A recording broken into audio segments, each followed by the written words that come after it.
Hey guys, welcome back to D-Res Gaming News on Clownfish Gaming. This is Neon. We're going to talk about Pocketpair. We're going to talk about Palworld, which is actually one of our favorite games over here at Clownfish Gaming. We've done numerous gameplay videos of Palworld, and there's some controversy. We're going to talk about the lawsuit with Nintendo. Apparently, they are presenting a strong defense against the Palworld lawsuit. If you guys remember correctly, Nintendo said that Palworld was ripping them off because of the ball catching mechanic, that you're not allowed to catch anime style creatures in balls or something, that they had a patent on that, trying to shut down Palworld. And as it turns out, you know, this isn't the only game that uses that mechanic, I guess. We're going to talk about that. And then we're going to talk about gender ideology in Palworld. Apparently, a discussion has broken out in the last couple days about the body type AB in Palworld, which has been there since the beginning, by the way. I mean, if you go back and check our Palworld videos from last year, you'll see that, you know, we were kind of like, body type A and B, but I just chalked it up to being a current year game. You know, but a lot of players are like, hey, we want male and female, right? We want male and female, and people are pushing back against that. So let's talk about all the Palworld drama, guys. This comes from Game Rant. Pocketpair presents strong defense against Nintendo's Palworld lawsuit. Okay, so Pocketpair responded to Nintendo's Palworld patent complaint in two stages. The Palworld developer argued both invalidity and non-infringement in the face of the patent lawsuit. Okay, the non-infringement arguments will only come into play if Pocketpair fails to successfully argue that Nintendo's patents at the center of the lawsuit are invalid. Okay, so Pocketpair has presented a comprehensive multi-argument defense against Nintendo's Palworld lawsuit. Palworld developers' response to Nintendo's patent complaint references a variety of games ranging from Octopath Traveler to Far Cry 5. So in September of last year, Nintendo and the Pokemon Company sued Pocketpair in Japan. I want to stop right there. Everybody was like, Nintendo doesn't own Pokemon. It's the Pokemon Company. I'm like, who do you think owns a big chunk of the Pokemon Company? I'm just saying. People just are like, you're so stupid. Nintendo doesn't own any of Pokemon. I'm like, dummies. Now, anyway, Nintendo and the Pokemon Company sued Pocketpair in Japan, alleging that Palworld infringes on several of their jointly held patents. Again, Nintendo owns a big chunk of the Pokemon Company. Palworld developer publicly vowed to fight the lawsuit, but has shared no details on how it intends to do so. The first concrete information on the company's defense strategy has now emerged via GamesFray, who obtained Pocketpair's initial response to the lawsuit from the Tokyo District Court. Okay. The company targeted each of the three patents from the patent family at the center of the Palworld complaint with both invalidity and non-infringement arguments. In regard to claims relating to the patent, which describes a system for capturing creatures and releasing creatures into battle, Pocketpair argued that none of its elements were new at the time of its late 2021 filing. The company used its prior game Craftopia to illustrate the claim, arguing that while it doesn't do everything Nintendo's patent describes, it could easily be combined with features from other existing games to arrive at the same result. The company also cited Titanfall 2, Far Cry 5, Tomb Raider, and Octopath Traveler among prior titles whose systems overlap with the patent and which could be combined with Craftopia to end up with Palworld's creature capture system. So they're basically saying, hey, Nintendo, there's nothing new under the sun here, right? This has been done before. Plus, we borrowed this from other games. Palworld's prior art defense against patents JP7493117 and JP7528390. They made a similar claim. And these patents, I guess, describe a system for aiming a capture item and calculating creature capture chances. Here, the company's invalidity argument starts with Dark Souls 3 and Pocket Souls. Oh, it was a mod.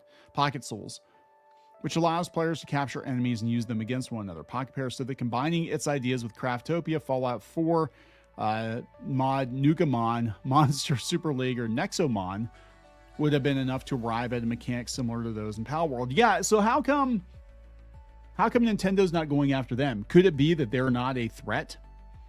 The only reason, in my opinion, The only reason that Pocketpair is being targeted is they were too successful, and they're in bed now with Sony, which is Nintendo's rival, and they're going to do anime and trading cards and all that stuff that they do for Pokemon. That's what the problem is, right? They won't come out and say it, but basically that's what the problem is, that Palworld is an actual threat to Pokemon. I think more so than any other of the Pokemon clones that are out there. Long term, I think they're looking at long term. I mean, not right now. Obviously Pokemon's like the most popular brand in the world, or one of the most popular brands in the world, but give them 5 or 10 years. And if they team up with Sony, it could be something. It's substantially, cut into their business, right? I am just saying, that's what I think is at the root of it. Pocketpair also made multiple non-infringement arguments against each of the 3 patents in the lawsuit. These will only come into play if the company fails to successfully argue invalidity. The non-infringement arguments were submitted to the Tokyo court in January, and the invalidity defense came in February. Yada, yada, yada. So here's one of the comments.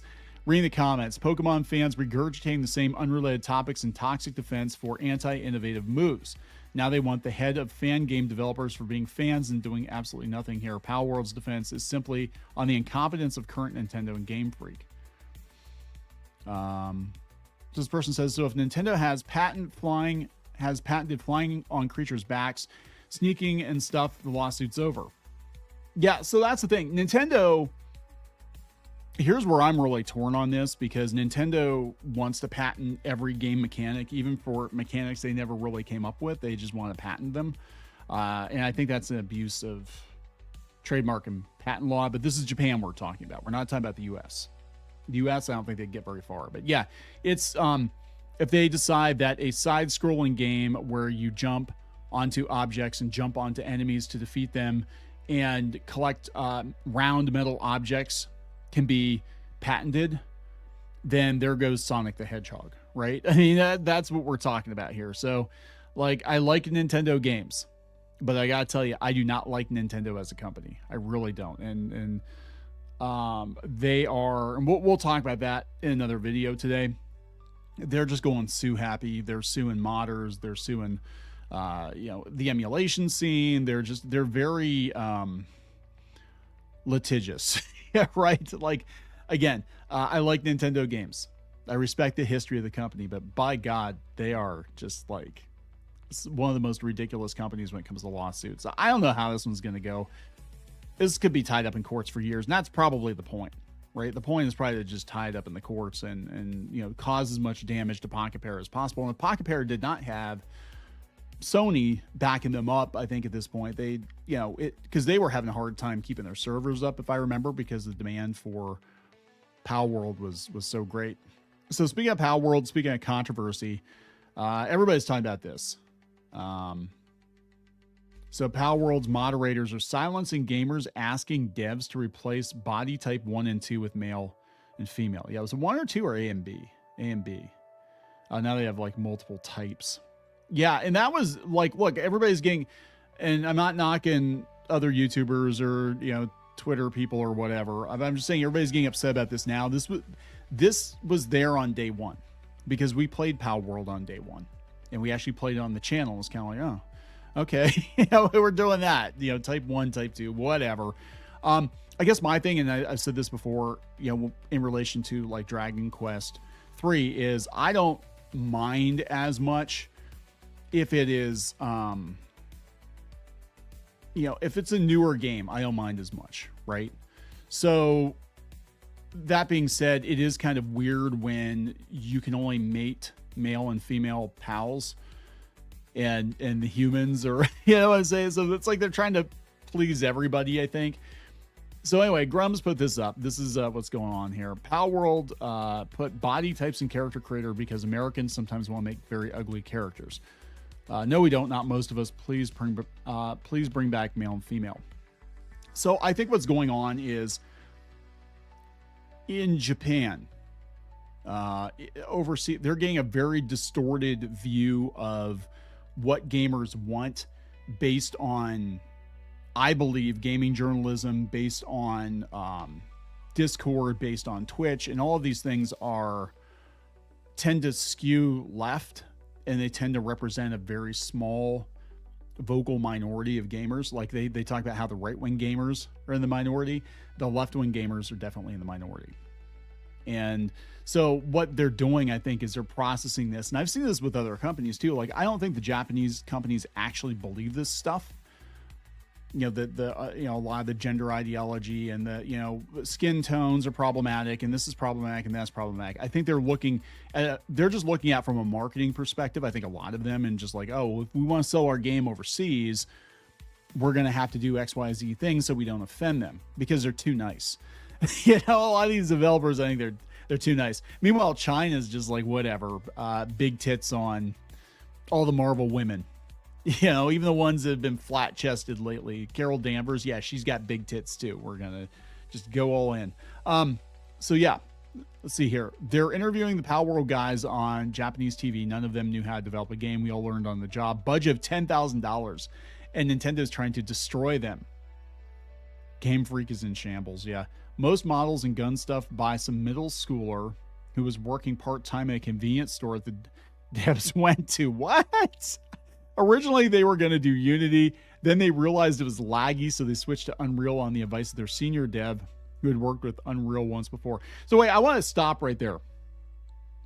So you're telling me that for $10,000, I could have had somebody make me a Palworld type game? You're telling me that for $10,000, I could get somebody to make me Palworld? I'm doing it wrong, man. Just be like...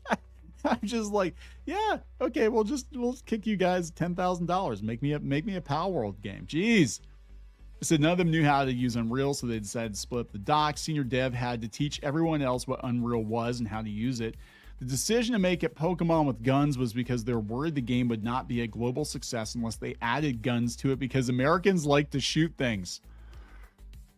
Oh, that's funny. But that was the hook, right? The guns were the hook. Like, I don't think this game would be popular, really, or would have blown up like it did if it wasn't like, oh my God, it's Pokemon with guns. If they hadn't put the guns in that game, I don't think anybody would have paid attention to it. But like, oh, look, another Pokemon clone, we don't care.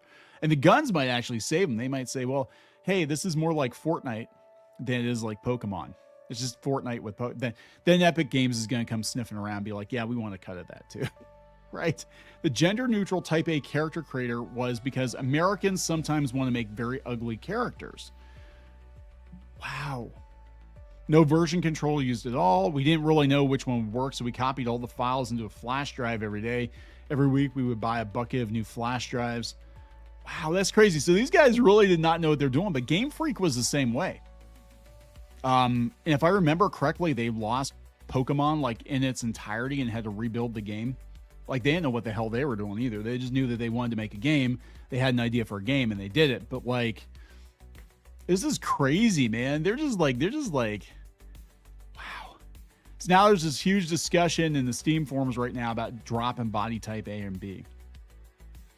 You know, you could have a happy medium, right? You could do body type A, B, and then you could do like, or you could have gender, male and female, and then other, and then other would give you, well, then people are gonna be like, you're othering. But you know what I'm saying? You have male, female, and then have another option that gives you all these different body types.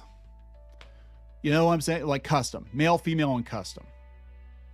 I think that, you know, couldn't you do that? Like male, female, or you could just customize and mash up different traits or whatever. And, you know, if you want to put your pronouns on whatever, you know what I'm saying? But the default is male or female or a custom option.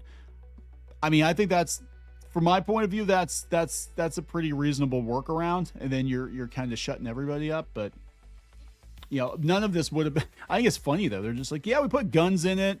And again, this just shows you like what is being filtered, what is getting to Japan is they're just looking at these gaming websites and these far left activist journalists, and they're thinking this is what all of America is like, and they represent probably less than 5% of gamers. Same with the tabletop scene. Like, the people that are actually in charge, the gatekeepers of the tabletop scene, are not indicative of the politics of most of the people who play tabletop. So it's just very, very weird. So will they buckle? I don't know. I mean, Sony's involved, so probably not. But that's interesting. I did not know that fight broke out because, again, we played Palworld on day one. You can check the gameplay videos on the channel here. We got it launch, and yeah, it had body type A, B, 1, 2, whatever the hell it was on day one. It wasn't a deal breaker for us. I was like, whatever. But it was I thought it was kind of weird given that, again, that the pals are male or female. So anyway, what is this? Kids suffer under Putin. Oh boy. Okay, so I am gonna wrap this one up, guys. Please subscribe. We'll talk later.